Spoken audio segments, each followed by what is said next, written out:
You're listening to an Anderson Entertainment production. This episode.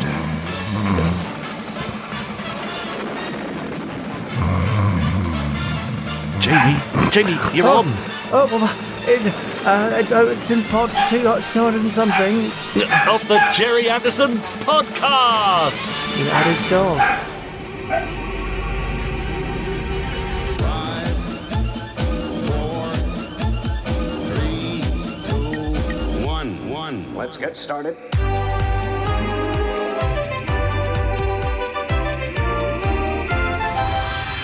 Let's go.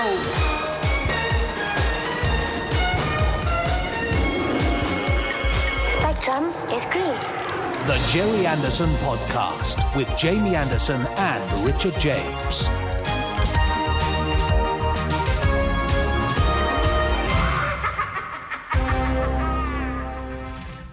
Whoa, can we call it the Gerry Anderson Snoozecast? No, come on, Jamie. What's the matter with you? Well, Put a bit of life into it. I don't know if you've noticed, but it's been quite a busy time. Oh, it has been quite a busy few days, yes. Combine the premiere of Gerry Anderson on Life Uncharted and Gerry Anderson Day. Yeah. And obviously the exciting news of the day with the UFO Big Finish audio release, Fab Live. Lots of stuff going on there. Radio interviews, TV. I know. And then obviously the live podcast recording. And then the concert. Oh, wow. I mean... And then brunch the next day. I'm just knackered. I'm full of food. All right. Well, okay. Well, let's say we'll just take it a bit easy, shall we? Oh. Just for this week. Yes, please. That would be lovely. Because I don't know, Podstrons, when you're listening to this, but we've just had our Easter blowout on top of everything else. So we're stuffed. Yeah. Absolutely knackered. So let's just make it a really peaceful one. Quiet. I mean, I'm losing my voice ridiculously. Well, it's all that shouting you did on the stage the other night, singing along to Stingray. Yes. I mean, I told you. Well, I told you. But I told you I could do a proper good old croon on Aquamarina, didn't I? So yeah, that's right. Yes, you did. Yes. No. God, you're lively with a few drinks inside you, aren't you? Oh, yes. Well, not as loudly as Richard Harvey. Anyway, if you were there for any or all of the aforementioned features and things and events, then I hope you had an amazing time. We had a fantastic time with you. We did. So thank you for being a part of it.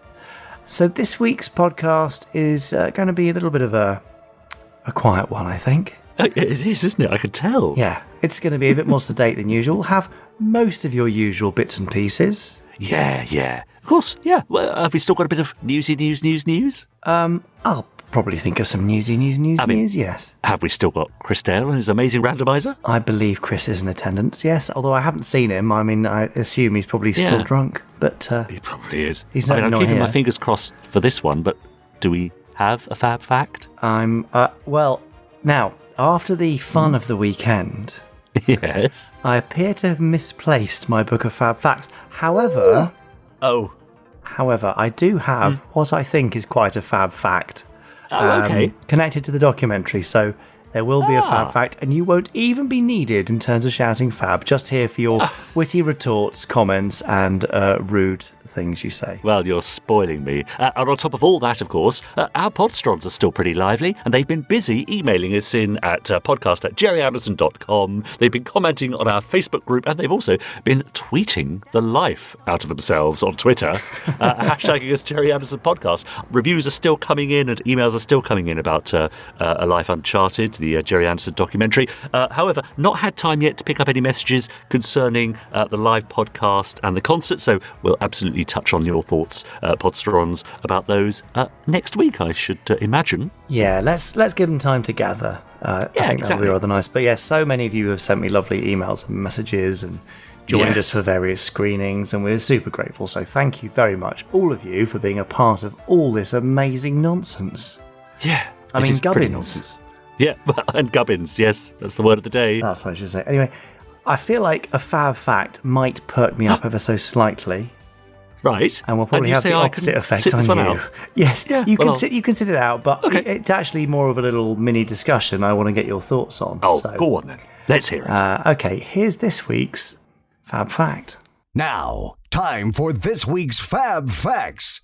Yes, it's Fab Facts, where normally I've got a book of Fab Facts, but I've unfortunately lost it. Yes. Normally I'd flick through the lost book of Fab Facts and Richard would shout Fab and I'd stop flicking at a random page. But today, I think in connection with the recently released Gerry Anderson Life Uncharted, the full story of Dad's life and career and how his life shaped the shows we all love so much, I wanted to talk to you about deepfake.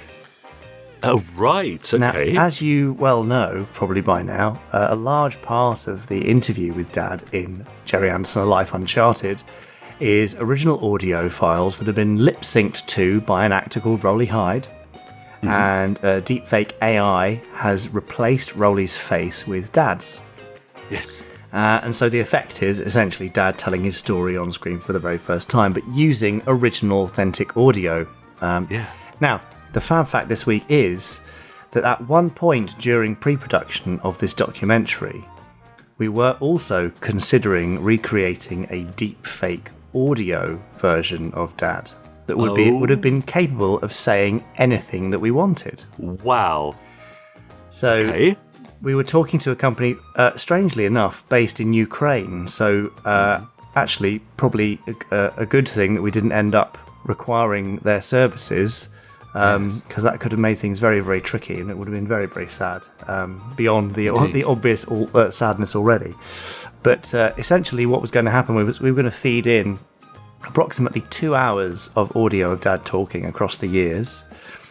Their AI system was going to learn Dad's voice, and then their system would be created by an actor performing with the right kind of pace and tone words that we wanted Dad to say, and then in real time their AI system lays over the audio on top and creates a deepfake audio which then mimics the performance of the person saying the words. Ooh, does that make sense? Yes, it does. That's, so if you're not relying on just typing it out and all being said in a monotonous way, it actually gives you all the ups and the downs, the inflection and the emotion that the actor puts in, but recreating the voice accordingly. Now, Ben and I, the director Ben Field and I, fairly early on decided that was not a good idea because we wanted the audio to be as authentic as possible and to have Dad saying the things that he would have said in his own words and not us creating new things to put in his mouth.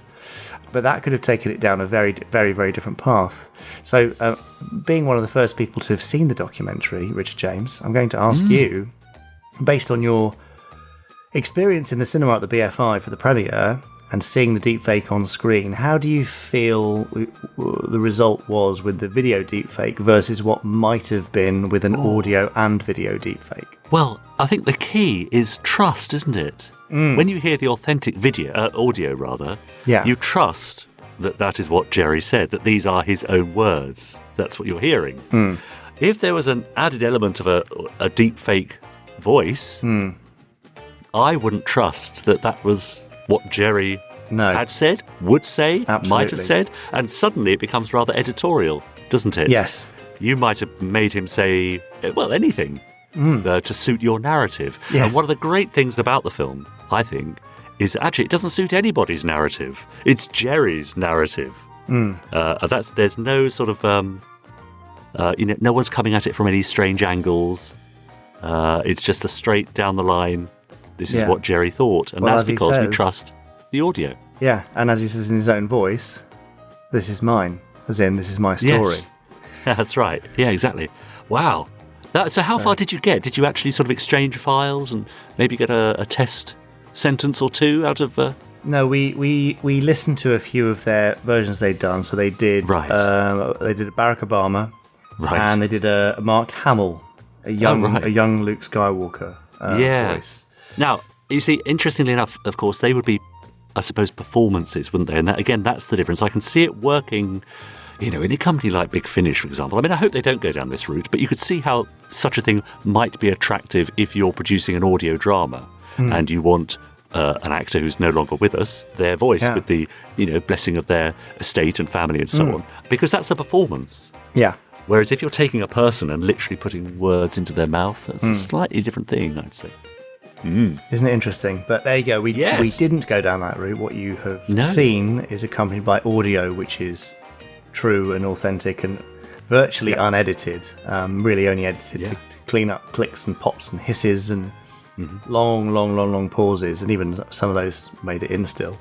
Yes, so there you go. Yes. Could have been a Great. very, very different thing, but maybe there's something interesting we could do with that technology in the future, because aside from the ethical elements of it, where it could be misused in a non-fiction setting, in a fictional dramatic setting, I think it could be quite exciting.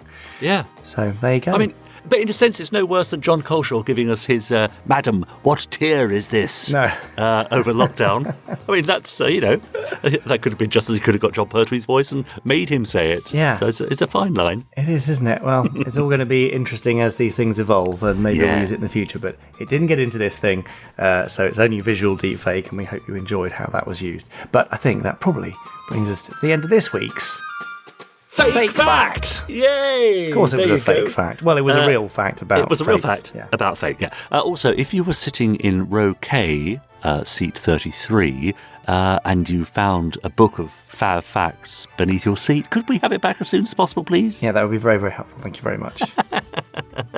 Now you're listening to a rather somnambulant. Oh no, that's sleepwalking, isn't it? What's when somnambulance? I am feeling quite a soporific. Are you? That's the word Are we I'm after. soporific? A soporific Gerry Anderson podcast. We're taking it easy this week because it's been quite a couple of weeks at Gerry Anderson Towers, but our podstrons have been in touch, of course. This is rather a long one here from Matty, who says, hello, Jamie, Richard and Chris. Hello. Congratulations, he said, for reaching the milestone pod 200. It's a little hard to think that it's been almost 4 years since the podcast started in June 2018. I had to check that, he says. I can't remember how I initially discovered the podcast and Fab Live, but I can say that during those last few years, I've learned so much more about the productions of Gerry Anderson than I ever knew before, especially all the projects that never saw the light of day. I'm looking forward to learning more about the man himself in the upcoming documentary. If I had to pick my favourite pods, he says, I'd choose the ones focused on the late Shane Rimmer. He was the one person from the Anderverse I would have loved to have met, because I think Scott Tracy has always been my favourite Thunderbirds character since I was a child. Bless his soul. Matty continues, I can thank you also for all the things you've made available in the Gerry Anderson store. Some of the most recent things I'm grateful for are the reissues of the old Thunderbirds books and their accompanying audiobook adaptations. I like to read the book first, so I can imagine hearing the characters' original voices in my head, and then I'll listen to the audio version with the new cast afterwards. Lastly, I would like to wish you all the best with the Standby for Action concert and the other events surrounding it. Thank you, Matty. I feel sad. I won't be able to join you and all the other podstrons, but I will be there in spirit. Yes, Matty, I think I did see your spirit right up in the top circle, to be honest. He says, thankfully, I'll be able to experience the concert later when the Blu-ray and CD get released. I'm super grateful to you guys for making that possible. Stay safe, and FAB from Finland. That's from Matty. Awesome. Thanks, Matty. That's great. I know it was a packed house, of course, Birmingham Symphony Hall there, but I know there was lots of people who couldn't make it for one reason or another, mostly because of, geography. We have a lot of podstrons the other side of the world. But, nice to think that you'll get to enjoy it too on the various media coming up. Now, we have an audio recording. This is from Stephen Carson from Edinburgh, who says, wishing you a fantastic pod 200. I recorded a message in case you can use it. Cheers from Stephen. So let's have a listen to this. Hi, Jamie, Richard and Chris. Stephen Carson from Edinburgh here. Just a quick message to wish you all the best for Pod 200. I understand it's a special one, so no doubt that means Terry Adlam will be dusted down to provide some dad jokes. Anyway, have enjoyed being on this journey since the very start, and I'm looking forward to the next 200. Also, hope the concert documentary goes well. It was nice to hear that Barry's Gray's son and Brian Clement's son will be in attendance, in addition to Jerry's son Jamie. However, I was wondering if Richard's missing out. Is his son going? Or perhaps the writer Donald James was Richard's famous dad, but he doesn't like to talk about it. Lastly, enjoying this busy Anderson time and just having watched the lovely Network HD episode of Stingray and Chris Dale's documentary.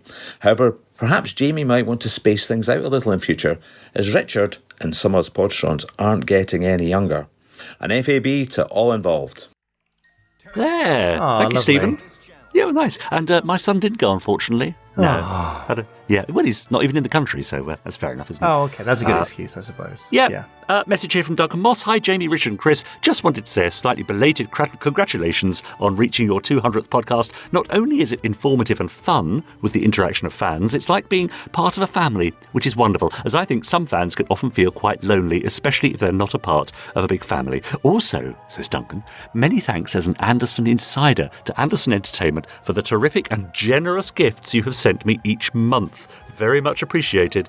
Duncan Moss. Oh, it's a pleasure, Duncan. And Duncan, I feel terrible because you came up to ask a question at the BFI premiere and we ran out of time and we had to send you packing. Yes. So I'm very sorry. And if you would like to send in your question, I promise we will answer it on a future podcast. Yes, absolutely. Now, it's always a bit of a worry when someone starts their email with the words, oh dear, oh dear. Oh no. Isn't it? Yeah. Well, Tom Woods has been in touch, says, hi guys. Richard. So you'll be glad to hear, Jamie, it's my fault. As I would expect.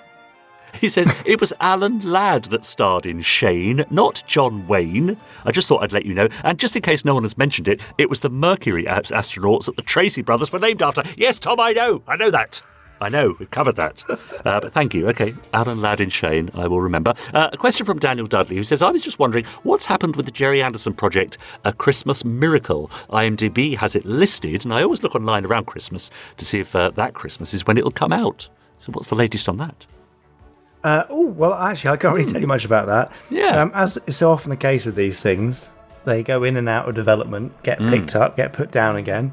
And that one is currently in development, which is a very annoying bucket term, but it is, you know, how things go. We were very lucky with the documentary, actually, that was sort of in development for a month. That's right. And then got picked up. Yes. Whereas other things that are more expensive, like the feature and other series, can take many years, as we know. But at least we're starting to see the fruits of all of our labours now on the screen in the form of the doc and events like the concert. Yeah, absolutely right. Mark and Karen Lawson say, congratulations, Jamie, Richard, Chris, and all the Gerry Anderson team on 200 podcasts, just as we're about to celebrate Gerry Anderson Day. So this is from a week or so back, saying, we're celebrating from Australia with you. We're also very grateful for you for making the Standby for Action concert available on CD and Blu-ray for all of us so far away. FAB, Mark and Karen Lawson. Well, I mean, you wait, the two of you. It'll knock your socks off. What a night. Absolutely. Prepare for your sock removal, which will be happening imminently. That's it. Just a couple more. Miles says, hi, Jamie, Richard and Chris. A super quick line here. Just to say congratulations on reaching 200 podcasts. They've been a highlight of my week since I started listening just over a year ago. Through you, my love for all things Anderson has been truly reignited, though it never really went away. Here's to all the coming year holds for you three and the team at Anderson Entertainment. All the best from Miles. Now, amazing. Finally, this is from someone calling themselves Dual Mirrored Gridwork. Hello, they say. I just wanted to write in, and seeing how I have been waiting since pod 100 to send it, I suppose now is the time to do it. So yes, well done. Only 100 or so pods late. I remember my first encounter with the Gerry Anderson show, they say. It was, of course, Thunderbirds, and I was between 6 to 10 years old then, and I start my 52nd trip around the sun here soon. Then it was Terrorhawks later in my mid-teens. Then when the Sci-Fi Channel was good in my mid-20s, I got to relive those wonderful feelings with Stingray and Captain Scarlet. I already knew of Space 1999. Then much later, UFO was on YouTube. Sorry, Jamie. And I've been enjoying this trip down the rabbit hole ever since.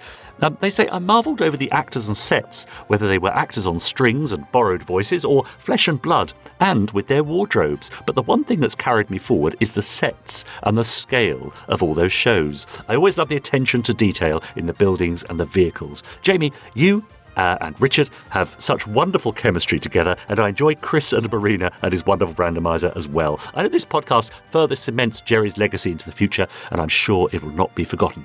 Jamie, I feel certain your father is very proud of you, and Richard, I'm sure he'd be proud of how you enjoy Fab Facts, along with everything else on the show.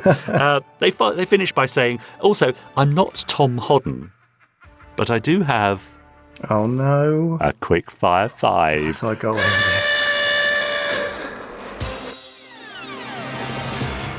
Here you go, Jamie, come on. I know you're feeling a little bit, like you want to crawl under a duvet, but here's your quick fire 5 for this week. Ready for these? Standing by. Would you rather Ed Straker at Moonbase Alpha or John Koenig at Shadow Moonbase? Oh, what? Straker Alpha. Brains with the resources of Moonbase Alpha or Professor Bergman with the resources of Tracy Island? Oh, Bergman on Tracy Island, yeah, amazing. He could do great stuff there. Absolutely. Mike Mercury in Fab 1 or Parker in Supercar? Parker in Supercar, bound to be disaster in the best way possible. Yes. Gordon Tracy in Stingray or Troy Tempest in Thunderbird 4? Gordon in Stingray. Oh, and finally, Virgil Tracy in an Eagle or Alan Carter in Thunderbird 2? Well, for a spectacular crash, Alan Carter in Thunderbird 2. There you go. They say thanks for all your wonderful work that you do for the Ander fans. Take care all. And that's from your Ander fan, known as Dual Mirrored Gridwork. Well, that's a very catchy name. Isn't it? Is that your given name? I suspect not. I suspect not. There we are. We can choose our names. That's absolutely fine. Thank you for that. Thank you for the email. Lovely. Yes. If you have any further thoughts or comments, particularly about what's happened over the last couple of weeks, the documentary, the concert, Fab Live, the live podcast, all the other stuff that's been going on in the Gerry Anderson universe, drop us a line to podcast@gerryanderson.com and I will be sure to read them all out. Next time. Oh, or something. I thought you were going to carry on and say when then, but I was on tenterhooks. Well, no, yes, exactly. Maybe next time. Might be the time after. Or maybe not. Who knows? We'll have to wait and find out. Okay, fine. Well, I look forward to that very much. Now, every week there's some news. There's even some news this week, even though I'm totally knackered and we're keeping this very, very chilled. So, should we have a very relaxed Gerry Anderson news? Go on then. Okay.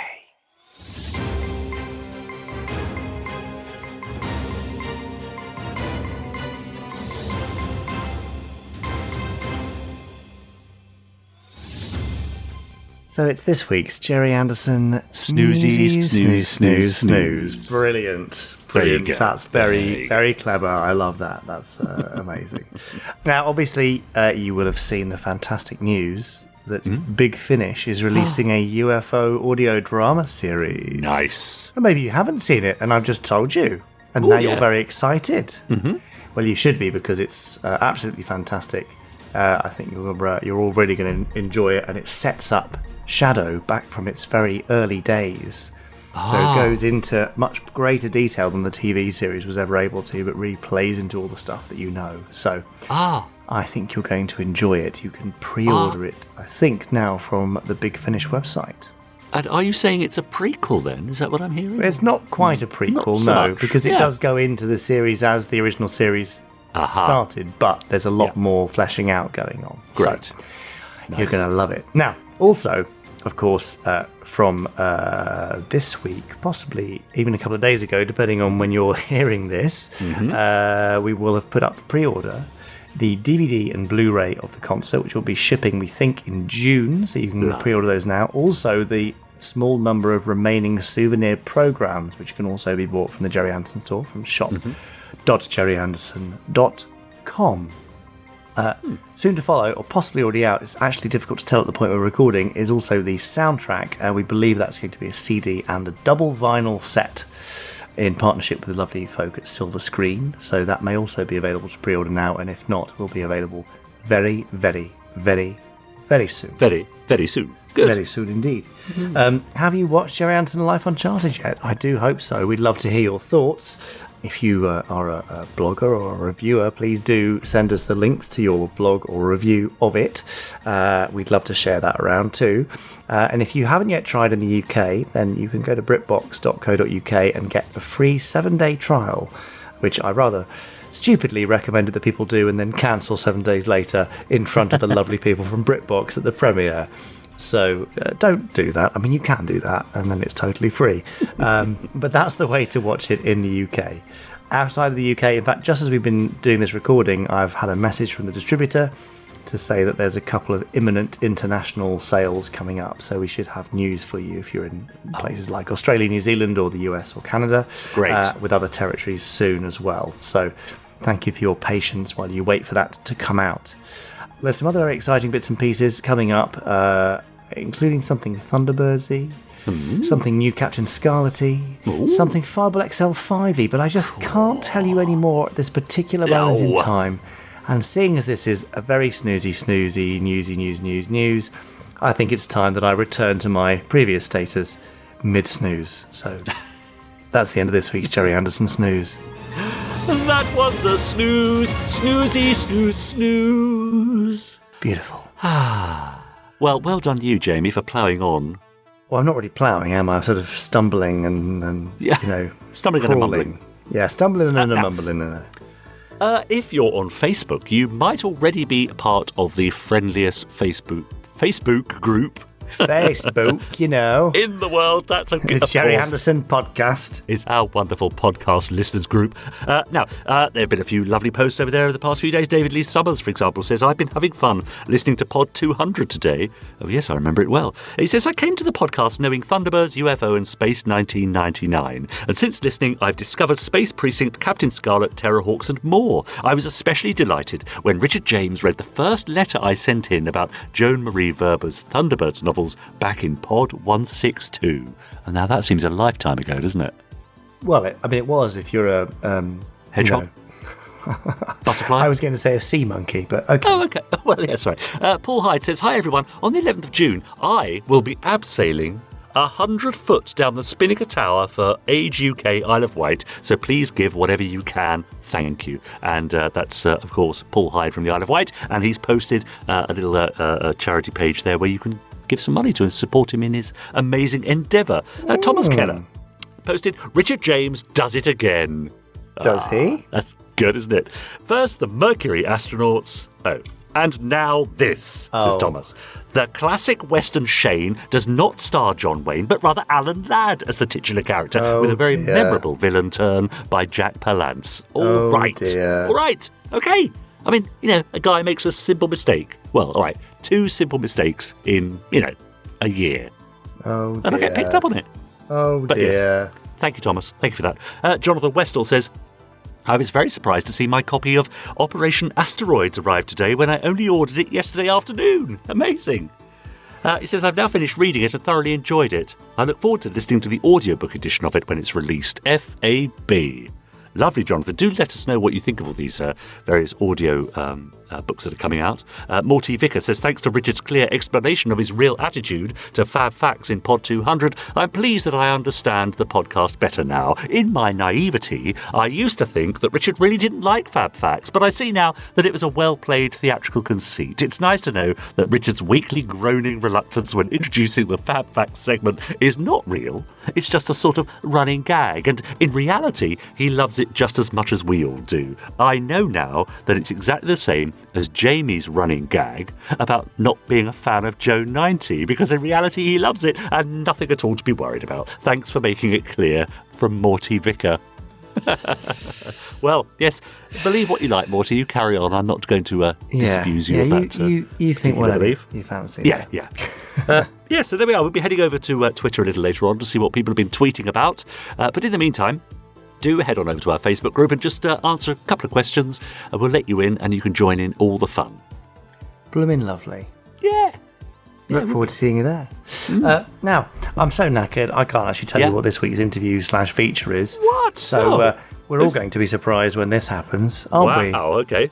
Look forward to this. Yeah. So, here's something that's going to happen for the next little bit of the podcast with someone possibly about something. Over to that.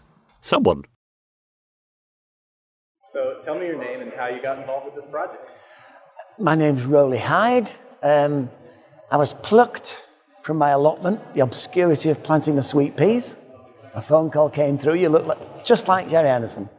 And I've got a certain amount of acting experience, so I hopped on a train, shot down to London from glorious Huddersfield, and ended up filming in Slough in Pinewood Studios and down on the south coast. And Gerry left some tapes of him speaking, so I had to sort of synchronize my mouth with his, which was difficult at times. What did it mean to you to get to play Gerry Anderson? Well, curiously enough, I'm of an age, and I remember the very first sort of Gerry Anderson things that came out, and Four Feather Falls was I used to go around singing the song. I still go around singing the song to my children, Four Feather Falls. So I remember the very basic, the very first thing that happened. And I've sort of watched it as you grow older, of course, you watch different things, but I've watched it over the years. And I've seen the creativity in it as well. It's really good. Yeah. What was it like emotionally as a journey for you as an actor? Oh, as an actor, well, no sooner had we started filming, 10 seconds into filming, when Ben stepped forward and said, oh, by the way, you can't move your face. The deep fake process doesn't like it. So I had to focus my emotions through the end of my chin, apparently. So I don't know, that's what it is. That's just what the job is. But it was most enjoyable, I know that much. And and it was, there are times when Gerry's life, there's much pathos in it, really. So, I mean, you've got to, as an actor, you've got to kind of feel that as well, to a large extent, Well, that thing was interesting and very educational, informative, very enlightening. And possibly amusing / absolutely. Possibly the best feature/interview we've ever had on the podcast. Yes, and I hope you enjoyed it very much as we may have done if we knew what it was. We'll do when we listen to it back when it's released. Anyway, what else have you got? We need to do something else quickly. Yes, well, before we head on over to Chris Dale and his amazing randomizer, let's go to Twitter, where Dave Lawson has said, you guys make my week and my ears worthy of doing something useful for at least an hour or more a week. Happy bicentennial pod, guys, he says. Thanks for being the trio of the week. You don't look a pod over 199. Thanks, Dave. South London Dan said, wouldn't it be great if Netflix do a real Captain Scarlet? Imagine if they would build the Spectrum patrol car. Who would play Captain Scarlet? Jason Isaacs, they say, is a shoo-in for Captain Black. Have a word, lads. Okay. Yeah, well, if you'd like to, I'm sure the part would be there for him. Stuart Moyer says, I really enjoyed Pod 200 of the Gerry Anderson podcast with Jamie Anderson and Richard James featuring Chris Dale. The behind-the-scenes look was exactly what was needed to commemorate the occasion. Bring on the live podcast, says Stuart. Fantastic. Brian B. Bunny says, Gerry Anderson podcast. Oh, no, this is a good one. I didn't know, Jamie, but we have catchphrases. Do we? Yes, apparently so. Official because Brian ones. B. Bunny has made a list of them, to celebrate 200 pods. You ready for these? Yes, I'm preparing to feel very, very awkward and self-conscious. Okay, catchphrase at all. Here's one. It's the Gerry Anderson podcast. It's a phrase, but it's all written in capitals, of course. Yeah. Newsy news. Yeah, that's catchphrase. Obviously. That was the news. Yeah, absolutely. Yeah. He's from China. He's Paul Hyder. Yes, has become that's another one. Simply Phil Steer on his own is apparently a catchphrase. Phil Steer, everyone. Yes, there you go. Curses. Yeah, I that's think that may be me. It's me, you isn't say it? curses. And, of course, there's new Gerry Anderson stuff happening right now. There you go. A list of Gerry Anderson podcast catchphrases. That's good. I thought they were going to be things that we say without realising, sort of, filler phrases. That we, yes. Yeah. No, but they're sort of intentional, but never really thought they'd catch on. No, but that's great. Thanks for listing those. Yeah. Now, after we've heard from Chris Dale, I'm going to head back to Twitter because I'd like to read out a few sort of Twitter reviews that we've had about Life Uncharted. Oh, okay. The Gerry Anderson documentary that's available on BritBox, so we'll hear a few of those when Chris has done his business. No, that's not the right thing to say, is it? Dear. I wonder why he wasn't in the room. I suppose that explains it now. So, well, hopefully Chris will shortly have finished doing his business and he's going to give us a randomizer where he randomly picks a random episode of a random Gerry Anderson show. So, here is Chris Randomizer Dale. I understand congratulations are in order, sir. Oh, thank you very much, Hudson. What for? On reaching 200 episodes of the Randomizer. Quite the accomplishment, I gather. Particularly as Mr. Jamie and Mr. Richard didn't think you'd make it past week 3. Oh, that! Oh, well, yes, thank you. It's been a lot of hard work, but thoroughly worth it. Although it kind of both is and isn't the 200th today, because this episode will be going out after we do the live podcast in Birmingham, so that technically would be the 200th, except that we haven't done that at the time I record this, and anyone who wasn't there for that, which is most people, probably won't hear that one until next week, which would make this week the 200th, so to be completely honest, I have no idea. My deepest sympathies, sir. Thank you. Now, unfortunately, we have had a run of fairly duff episodes over the last 3 weeks, so Hudson, I'm counting on you to turn things around today with a proper classic. I shall endeavour to select an episode worthy of the occasion, sir. Connecting to the randomizer now. That's it, thank you. And what was that Jamie and Richard said about me? One tries not to pay much attention to idle gossip, sir, particularly from such riffraff as those two. Good policy. Well, there's the printout. What have we got, Hudson? Would the second episode of the original Captain Scarlet fit today's mood of celebration, sir? Oh, it certainly would, Hudson. Jolly well done. Thank you, sir. So, ladies and gentlemen, we now present for your listening pleasure Winged Assassin. Which may or may not be the 200th randomizer. Quite so, sir. Leading the fight, one man fate has made indestructible. His name, Captain Scarlet. So, welcome back to the randomizer, Captain Scarlet, for the 200th, possibly, as we discussed there, episode of the randomizer. This is certainly the 200th I'm recording, so I think this is probably the official 200th candidate, and we open in a hotel room. We don't even see who's in the room, because there's already someone lowering themselves down on a rope outside the window. This is a wonderful intro to a wonderful episode. We've got lots to talk about here. And there's a chap sleeping in the bed. I love that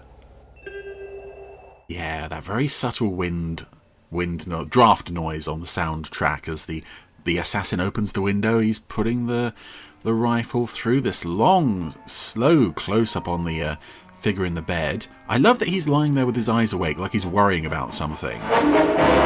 All looks bad for him, but he's saved by Captain Grey, because why not? Captain Grey, quite a prominent figure in this episode. This is probably his most prominent role in the entire series, actually. Winged Assassins, second episode of Captain Scarlet. I can't watch that intro though. That little teaser there. Oh, first time we have the Mr. On threat sequence, which was supposed to be in the first episode, and they didn't bother with it for some reason. But I liked that in the Captain Scarlet versus the Mr. Ons compilation film, they moved this threat bit onto that opening sequence. So as they're making the threat, assassinate the Director General of the United Asian Republic, the assassin is already making his way into the room, and it makes the shot of the Director General lying in bed with his eyes wide open actually work much better, because at that point he is hearing the Mr. On say, "We are going to kill him," and he's clearly thinking, "Oh no."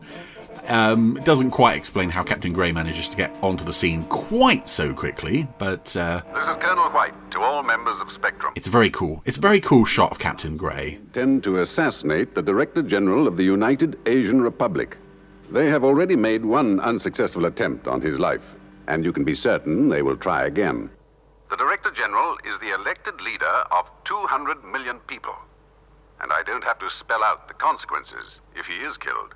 Well, it might have been handy to know those consequences for, shall we say, certain later developments in the episode. Interesting there, the shot of Colonel White that appears on the monitor that Blue, Ochre and Magenta are looking at in the lounge. Captain Blue, you will leave as soon as... He's an under control puppet. He's got no strings. Scarlet, they going with you? Captain Scarlet? I should hardly think so. Not after the way he spoke to me. Oh yes, this is Scarlet is in sickbay, of course. He's still having tests run on him by Dr. Fawn, who's getting very close in his face there, almost kissing close. Well, Doctor? Just one or two questions, Captain Scarlet, and my tests are complete. Right, Doctor. I want you to cast your mind back to just before the crash. But I like this sequence. Crash. Yes, Captain. Tell me everything you remember. I mean, you might say, well, it's padding, but it's nice that the second episode of the series is directly dealing with the fallout of events in the first. And you can say, yeah, Plant of Doom in Stingray is definitely a continuation. And to a certain extent, episodes of Fireball XL5 dealing with the subterranes, they were always saying, we are trying to avenge the capture of our leader by naughty old Steve Zodiac. But this... it does feel like, almost like part 2 of the first episode, which I really like. I love the show's attempts at continuity. Radios, but I've got a feeling they're with us all the time. It doesn't always work, but when it does, it works very well. And of course, This is the earliest episode of Captain Scarlet we've had on the Randomiser. We have yet to see the Mysterons. We have yet to see all of this play out on here. But it's nice that we get what Scarlet remembers of it. I remember feeling the heat of the flames on the back of my neck. And the attention to detail here, the sweat on the puppet's brow. Anything else? No, nothing. As if it's some kind of mental trauma. The blank. I see. And there... Fine. Thank you, Captain. You can relax now. I don't think I remember noticing it on DVD, but yeah, a puppeteer helping Dr. Fawn lower his arm there. Mind and body were taken over by an unknown force, the Mysteron. And this is also... you were a robot. Probably Dr. Fawn's most prominent scene in the whole series. In human terms, you were killed several times over. Killed? I never quite understood that line. Killed several times over. I have been killed. I don't even have... Is he specifically referring to the fall from the car view? Because he didn't really suffer any injuries beyond that. You are exactly as you were before the episode. Very cool that he refers to it as an episode, though. That is? My tests have proved conclusively you have retained the ability of retrometabolism. A bullet... This is an interesting episode to look at in terms of the puppets. But after a few hours, even a fatal wound will heal completely. Captain Scarlet, you are still virtually indestructible. I love this tilted angle on Scarlet's face as he gets the news there. They're doing something in that shot, though, that was quite prevalent in Thunderbirds and Stingray and the earlier shows. As puppets are talking, they just randomly raise their arms up and down. Understood. And naturally, further tests will have to be carried out. It happens a few times in this episode. In situation, I'm ready to take a calculated risk. What the heck? If you agree, I'd like you back on duty as of now. I'm ready, Colonel. Yeah, I think they probably realised it doesn't work. It's a formidable task. That just random hand lifting in these more realistic puppets. Against the Mysterons. Gentlemen, we have a job to do. Yes, sir. And again, Captain Scarlet there is being operated from below the frame. There's no strings on that puppet. This episode has quite a bit of that.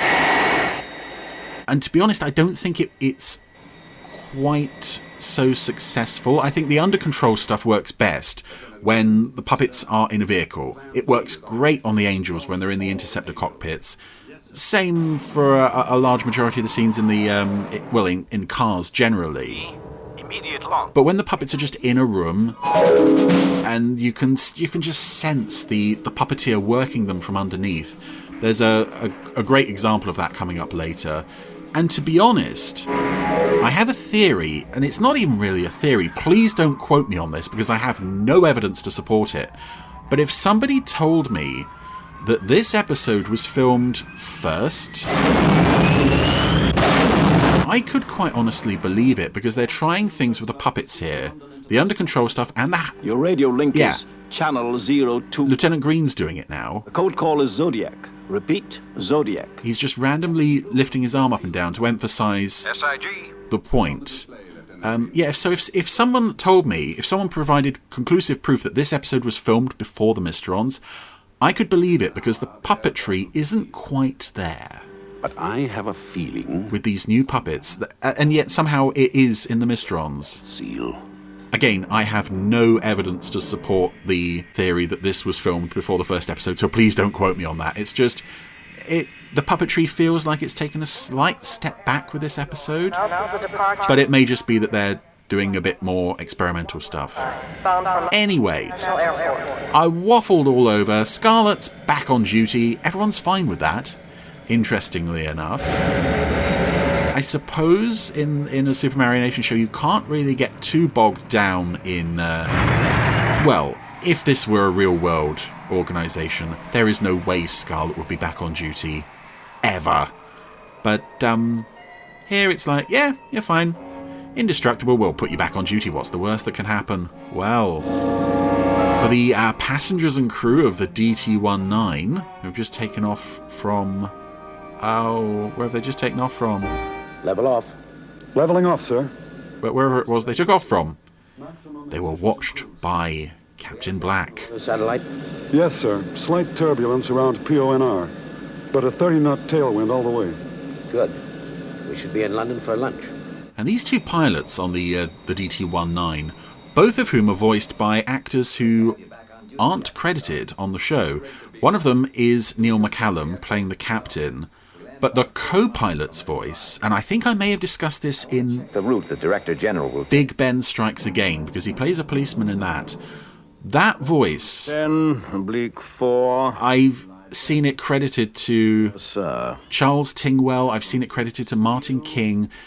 I don't think it sounds like any of them. I am firmly convinced that that voice is provided by someone who is yet to be identified. Identification? That may sound a strange thing, but that voice doesn't appear anywhere else except here, Big Ben Strikes Again, and I think in point 783. He has one line. And this is very early days of the show, so at this point in the voice cast, established voices weren't there yet. David Healy hadn't appeared yet. Gary Files hadn't appeared yet. So I'm convinced that that guy is just someone who came in for these 2 or 3 episodes and we still don't know who it is. Because I find it so hard to believe that it's one of the regular voice artists using a voice that they never used again and which sounds so unlike anything. I mean, listen to it here. He's about to say something, I guess. 1,600 miles from London. With this tailwind, we should be there in 70 minutes. That voice is... passing the PONR. Is nobody that I have heard credited to this show. Trouble on the port outer, sir. And it's one of the enduring mysteries of this series, at least for me. I want to know who this guy is. Got it down. Partly because he does a really good job in this scene. What's cutting, sir? As does Neil McCallum. In what is, well, one of the most chilling scenes... power on number 2 starboard. What? ...in the series. And I'm not going to lie, I have a bit of a phobia of flying. I'm not as bad as I was. But I'm sure... Mayday, mayday. This scene... This Delta Tango 19 to London Control. ...is a huge part of why. Just the idea of being up in the sky in this box, and if anything goes wrong, or in this case, if everything goes wrong, you're going to fall out of the sky. It's just so chilling watching those engines fail one by one by one by one. Oh, here it is. We've lost all power. I love it. Emergency procedure. Flick all the switches. Hydraulics. Flicked. Electrics. Flicked. Negative. Auxiliaries. Flicky, flicky. I just love that. If it doesn't work the first time, try it 10 more times. Everything on the plane. Oh, no explanation for what happens to the plane beyond the fact that Captain Black was watching it, but also this is a passenger aircraft. Granted, we don't see the passengers, but we know this is there's 3 rows of windows. Got to be a lot of people on this plane, possibly several hundred. All dead. All dead. And it's just so... Again, I think I've said before, the Mistrons, the first episode of the series, is a fine example of the Century 21 team saying, okay, we're not doing this for kids anymore. We're not messing around anymore. This is going to be bloody and it's going to be brutal. And this scene is a great reminder of that. It's not as dark as it could be, but it's there. It's getting there.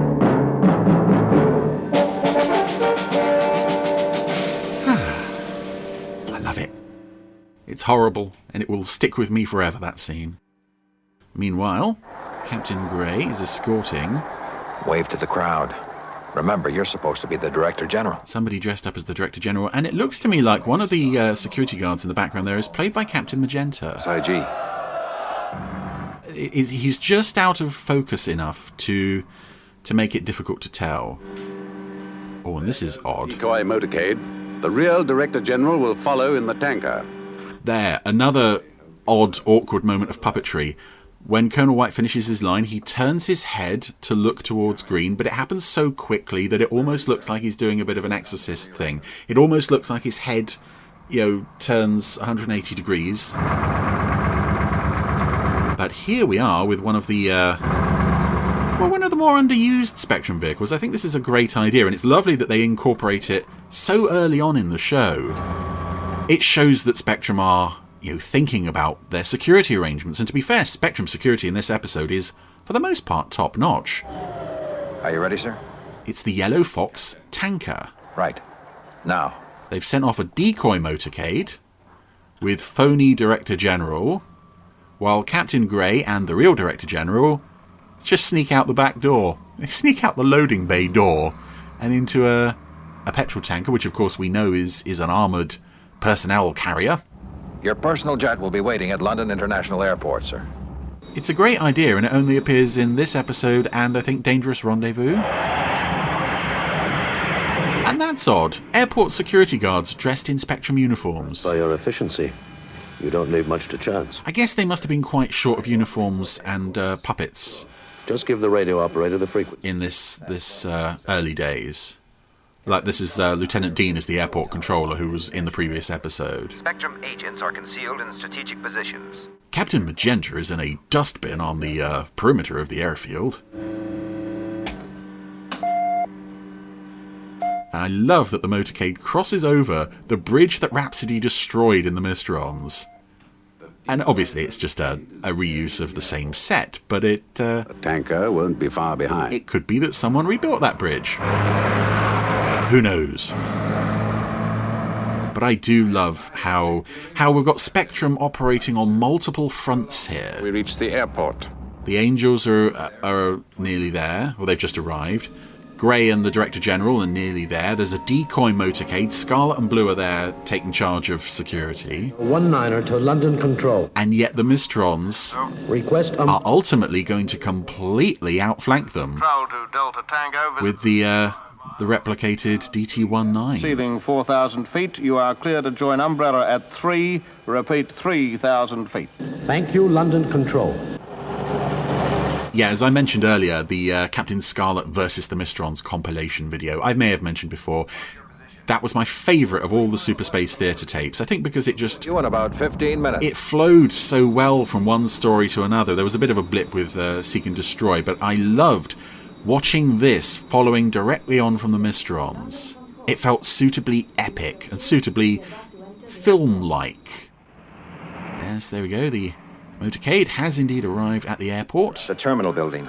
Let's hope our luck holds. And here's another very strange example of puppetry. They've got London Control. The Under Control puppets for Scarlet and Blue. Are you all right, Captain? And, to be fair, if you don't know that they were experimenting with working puppets from below during this era, you might just think, oh, they've hidden the wires very well. But once you realise what you're looking at, the Under Control puppets in this scene particularly... Are you sick?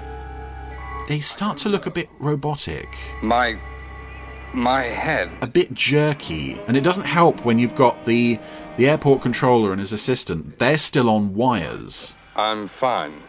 And sometimes you have a wired puppet and an under control puppet in the same shot. Your brain doesn't quite... It can tell there's something different about the two kinds of puppet, but it doesn't always know what. Anyway, DT-19 has touched down. The Yellow Fox tanker has arrived. Everything just looks gorgeous in this episode. To be honest, I kind of miss the look of London Airport from Thunderbirds, but I also think this looks a bit more real. And DT-19 is parked. They've extended the gangway, or the exit corridor tube thingies. All your assistance, Captain. Good luck, sir. Thank you. And the Director General is released from Spectrum's protection. The Director General is about to board his personal jet. I did it! Gray. Well, everything's fine so far. Report from the terminal building, sir. There's some sort of trouble with Delta Tango 19er. They won't open the doors. What's that? They won't open the doors, sir. And this puppet, I don't think made too many appearances. I think he's in like a handful of episodes. I want to say he last turns up in the first episode of Joe 90, but you'd be forgiven if you think he never turned up again anywhere. This is chilling, though. And again, it points out that there's multiple levels of passenger seating. Dozens and dozens of seats. The cabin. The whole plane's completely empty. So many people just dead. It's so understated, and yet it doesn't need to be dwelt on. It's in your head. When passengers have vanished. Oh, this is great as well. Because again, I imagine concerned airport staff are knocking on the door to get in, and they're killed too, presumably. People trying to access the plane. Tell the Premier's jet to take off immediately. That plane's a Mr. booby trap. I've got to stop it. I'm coming with you. SIG, Captain. And that's the only point in the episode I think Spectrum Security is a bit naff, because we see that the Yellow Fox tanker, is only just now pulling away. So I think if I were a Spectrum captain, not that I've had the days and hours of training that would take, I would just say, hey, Captain Grey, get him out of the plane, load him back on the tanker and floor it. Just get out of there. Range, I'll try for the tires. I think Blue may have made the wrong call in ordering the plane to take off. But to be fair, it's a very unusual situation. It's only the second time he's tackled the Mistron, so you can forgive him for making a decision that ultimately isn't going to pay off. It very nearly does. That's the tragedy of this. Although I say tragedy, it is a bit of a kick in the gut when you see what's about to happen as a result of this. But I think maybe we could have spent more time with the Director General. Firstly, to make us care about who he is, and secondly, to understand those consequences that Colonel White was telling us about earlier. What would happen if he gets killed? Something very serious, but we don't really see it. I'm gonna ram the wheels. That'll be suicide. For you, yes. For me, possibly. See you later. I like that. Again, there isn't much in the way of character development in this. It's an order. But I love that hesitation, sort of, I'm not sure, I might be indestructible, I've got to do this anyway, though. It's great. And I love the effects on this entire sequence are superb. This music is one of my favourite cues of the entire series. I don't know why they would get the General's plane taking off on the same runway as the DT-19. But hey-ho, they're going to try it. And so we have Scarlet ramming the SPV into the tyres. This shot is so good. And I don't know how they managed to get one of the tyres to come off on the rolling road and just bounce alongside the SPV and gradually drop backwards. I have to imagine it's another one of those happy accidents that occasionally happen with the effects. But this stuff is superb. I love the increasing damage to the wheel structure of the DT-19. Scarlet's had to sort of swerve off, unfortunately. Building in the way. And it's brilliant because you think, oh, thank goodness he's done enough to cripple the plane. Which he has. But the plane didn't get enough height, and as I said, it is a gut punch. It really is, because we've not seen in any Anderson show our heroes failing like this. I mean, we've seen them, make mistakes, but not to the extent of they completely failed their mission. The guy they were assigned to protect is dead. Again, presumably, those serious consequences, of which we are not told, are going to be quite serious. But it's still a very brave ending. A brave man. And a brave man, yes. It's a pity he died in vain. Maybe he didn't die. What? In vain.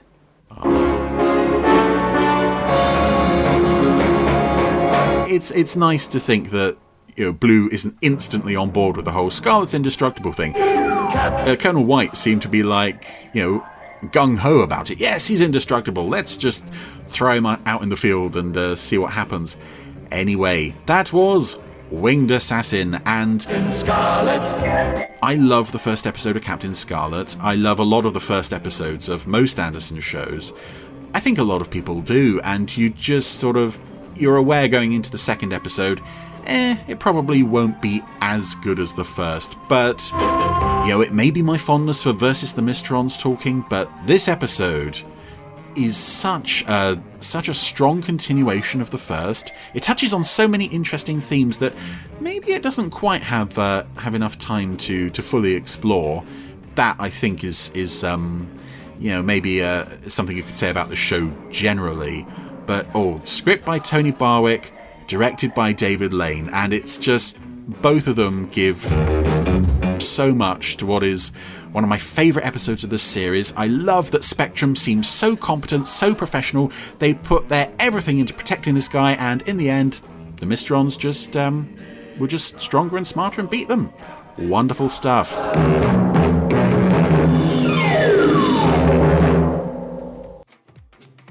Thank you, there we Chris. are. Chris Thank you. keeps going with all the energy you see, and there's me snoozing along and you trying to keep things moving, but good old Chris comes in to save the day with his big red button. Absolutely right, yes. Thanks, Chris. And it seems he can do it in any venue you please. Live, randomisers, not a problem. Absolutely. It's Amazing. also worth remembering, of course, he has his very own Randomiser podcast.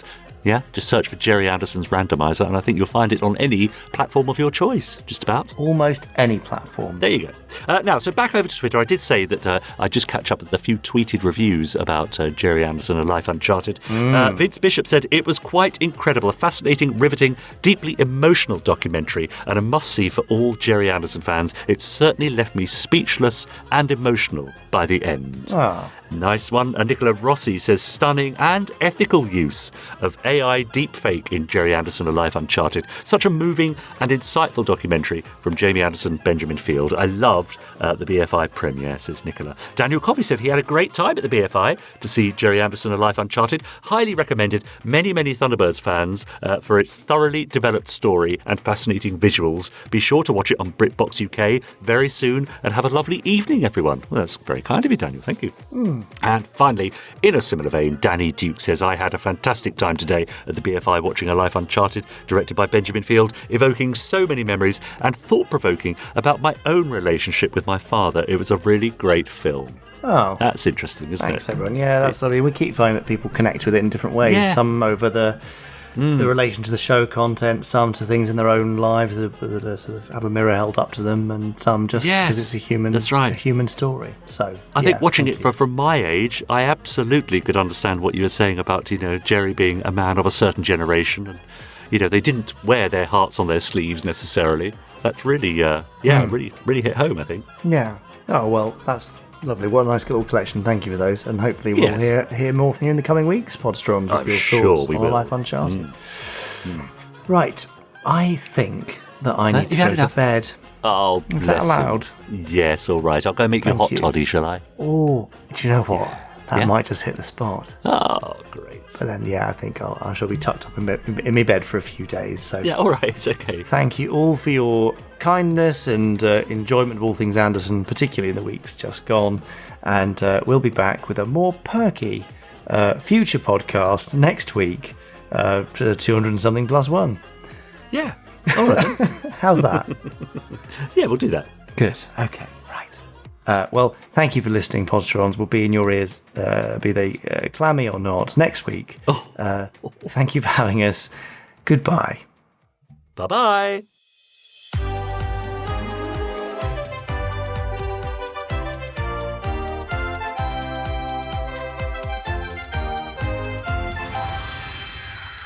Stage 1 complete. Let's go.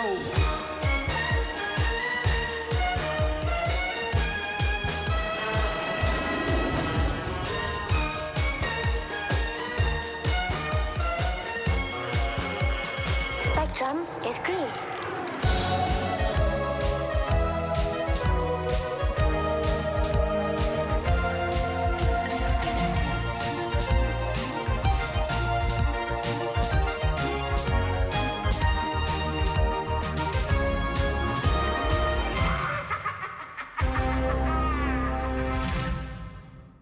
Now, I met Jay, Podsteron Jay, the time being. Yes. And Jay said he went for sweaty lugholes, I think, rather than clammy ears. No, I don't like that at all. Sweaty lugholes is quite something, isn't it? I mean, it is, yeah. I've got one right now. It's Have quite, you? yeah. Well, turn over on the other side. And oh, hang on. There you go. And let me just, there's one off and back on the other. Oh, there, oh yeah. There you go. You see, I'm right? just I'll just pull the fanning duvet up. There you go, and you just snuggle down. Thank you. All right. Would you like to read your story? Oh, yes, please. Oh, All right. Can I have the deity father, please? Oh, yeah, I'm sure I've got it here somewhere, actually. Right. Brilliant. Yes, here we go. Officer Orin looked at himself in the mirror. He was quite the most attractive and handsome Creon he had ever seen. Hang on. Looking good, Officer Orin, he said to himself, That's not the book. as he pulled on his jacket, ready for his day's work. He was a conscientious stop. cop. Some said the best cop in the whole of Precinct 88. You have been listening to the Gerry Anderson Podcast. Wasn't it fun? You have been listening to an Anderson Entertainment production.